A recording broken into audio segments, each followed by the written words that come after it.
Hello friends. Anatomy of lungs की series को continue करते हुए आज हम एक और इम्पॉर्टेंट टॉपिक के बारे में डिस्कस करेंगे विच इज़ ब्रोंकियल ट्री। तो चलिए हम ब्रोंकियल ट्री को शुरू करते हैं। तो चलिए अब हम ब्रोंकियल ट्री के बारे में पढ़ते हैं। सबसे पहले ब्रोंकियल ट्री में जो सबसे पहला स्ट्रक्चर है वो आता है हमारा trachea. This trachea bifurcates at the level of T4 vertebra. T4 vertebra पर ये ट्रैकिया आकर के बाइफरकेट करता है, या फिर ये इसका पोस्टीरियर एस्पेक्ट है। एंटीरियर एस्पेक्ट में अगर हम देखें तो इंटरकोस्टल फोर्थ इंटरकोस्टल के पास आकर के ट्रैकिया बाइफरकेट होता है, या फिर T4 वर्टिब्रा पर।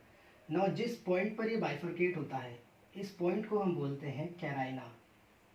कि कैराइना के पास आकर जो point of bifurcation is called as carina. Now the principal bronchus divides into right and left part, which is called as secondary bronchus. Secondary bronchus hilum के थ्रू लंग्स के अंदर एंटर करता है। The point of entering of secondary bronchus into the lungs is called as hilum. अब ये secondary bronchus वापस अंदर आकर के tertiary bronchus में कन्वर्ट होता है, जिसको हम बोलते हैं lobar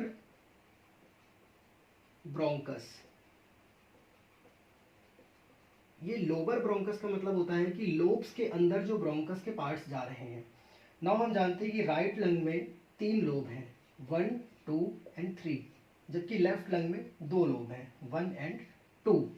तो राइट लंग में इस हिसाब से 3 लोबर ब्रांचेज हुई, पहली लोबर ब्रांच, दूसरी लोबर ब्रांच और तीसरी लोबर ब्रांच।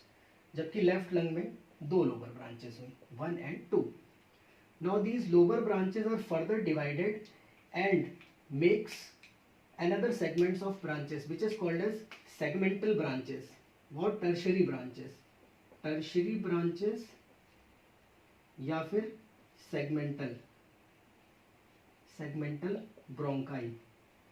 अभी हमें ये चीज याद रखनी है कि टर्शरी या सेगमेंटल ब्रोंकाई हर लंग में 10 होते हैं, राइट लंग में 10 एंड लेफ्ट लंग में 10।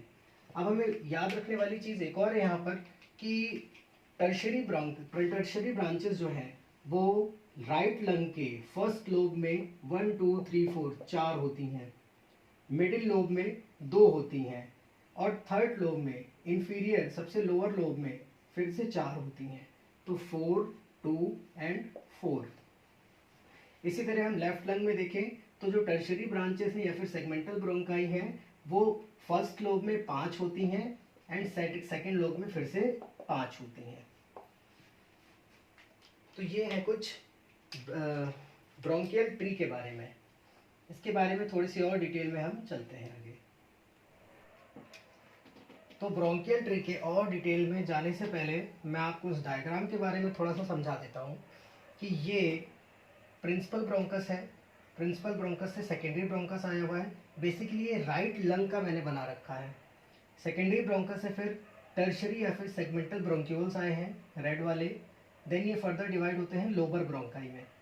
अब इसमें से एक लोबर ब्रोंकाई को मैंने जूम किया है और उसको यहाँ पर दिखाया है। So lobar bronchi further divides into terminal bronchioles, इनको बोलते हैं हम terminal bronchiole. These terminal bronchioles are further divided into respiratory bronchioles. Terminal bronchioles are further divided into respiratory bronchioles. इसके बाद respiratory bronchioles are further divided into atria या फिर alveolar ducts।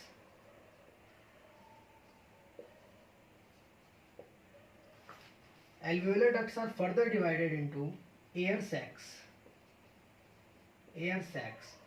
and air sacs are finally open into alveoli।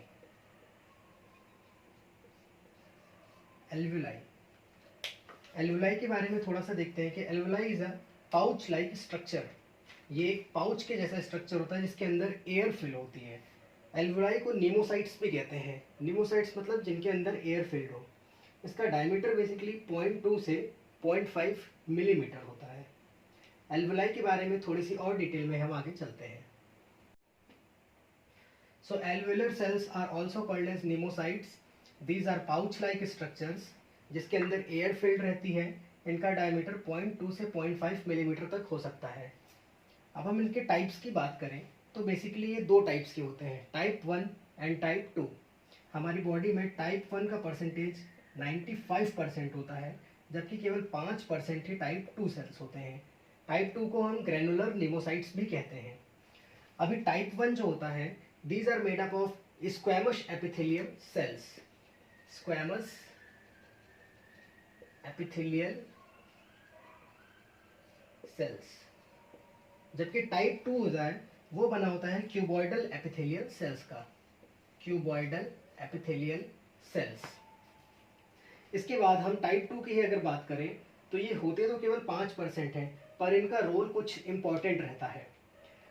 जो type 2 sales होते हैं ये एक एल्वेओलर fluid को सिक्रीट करते हैं, जिसको हम सर्फेक्टेंट बोलते हैं। Surfactant, surfactant. So the main function of surfactant is that it reduces the surface tension at air and liquid interface। हमारे एल्वुलाई के अंदर जो एयर एंड लिक्विड का इंटरफेस रहता है उसके सरफेस टेंशन को ये सर्फेक्टेंट कम करता है। So that's all about bronchial tree and its detailed anatomy with alveolar cells. Thank you for watching my videos.